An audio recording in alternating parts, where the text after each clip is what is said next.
আসসালামু আলাইকুম রহমতুল্লাহি ওয়া বারাকাতু। আমি বাংলাদেশের সকল ভাইদেরকে বোনেদেরকে একটা কথাই বলবো, আপনারা এই সোহেল রানার ফাঁসি কার্যকর হইলে হবে না, কিন্তু ফাঁসি তো দেওয়া হইতে হবে। ফাঁসি শুধু কার্যকর করলে হবে না, ফাঁসি কার্যকর করছে হেরা, কিন্তু এটা আরও 3-4 বছর এটারে ঘুরাইব। আজ পর্যন্ত ফাঁসি হয়েছে কারো? এতগুলা রেফিস, এতগুলা লোক রেপ করছে, একটা লোকেরও তো ফাঁসি হয়নি। সবাইরে এরকম কার্যকর কইরা যে ফাঁসির আদেশ দিয়া ওদেরকে এখন পর্যন্ত জামাই আদরে জেলখানার ভিতরে রেখে দিছে। কেন? বাংলাদেশের মানুষের কি পয়সা বেশি হয়ে গেছে? আমি যারা জজ ব্যারিস্টার আছেন তাদেরকে আমি একটা কথা বলতে চাই, আপনারা যদি মনে করেন ফাঁসির অর্ডার দিয়ে দিয়েছেন, তাইলে ওই লোকটারে আবার কেন জেলখানার ভিতরে রাখা হয়? কেন?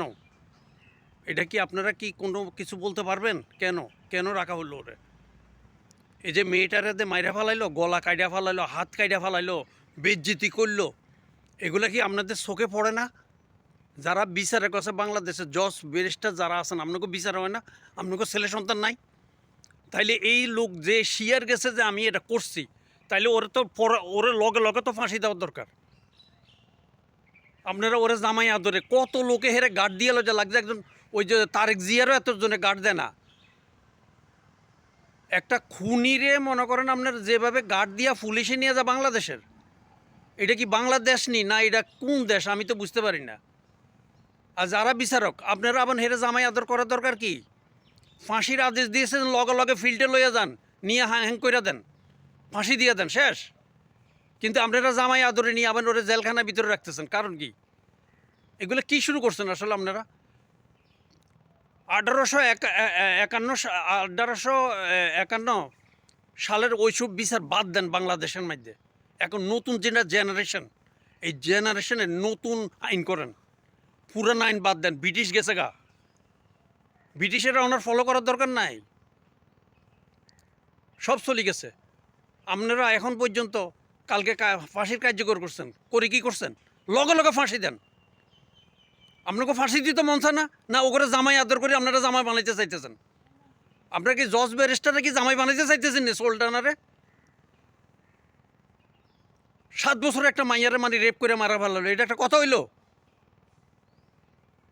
এটা কি মানুষ না জানোয়ার? আমাদের দেশে কি সবাই কি জানোয়ার বসবাস করতেছেন না মানুষ বসবাস করতেছেন? এই ভিডিওটা যত বাইরে দেখবেন বাংলাদেশের বোনেরা বাইরা বেশি বেশি করে সরকার দেবেন। I request to Tarique Rahman সাহেব, প্লিজ আপনি 1-2 দিনের ভিতরে এটাকে ফাঁসি দেন। 1-2 দিনের ভিতরে কোনো কিছুর দরকার নাই, ফাঁসি কার্যকর হয়েছে। You need to accept everything you do. This is your good supporting for Bangladesh, all the public population all support to you. আপনি এটা করেন, ওয়াদা করছেন, সব কিছু তো করছেন, এটা ফাঁসি কেন? ওরা কেন জামায়াতদার রাখবো? 2 জনরে ফাঁসি দেন একসাথে, 2 জনরে ফাঁসি দেন। এটা হলো আমার রিকোয়েস্ট টু ইউ। আমি সকল ভাই বোনদেরকে বেশি বেশি করে ভিডিওটা শেয়ার করে দিবেন, বাংলাদেশের প্রত্যেকটা লোকের হাতে যায় ভিডিওটা। আসসালামু আলাইকুম রহমতুল্লাহি ওয়া বারাকাতুহু।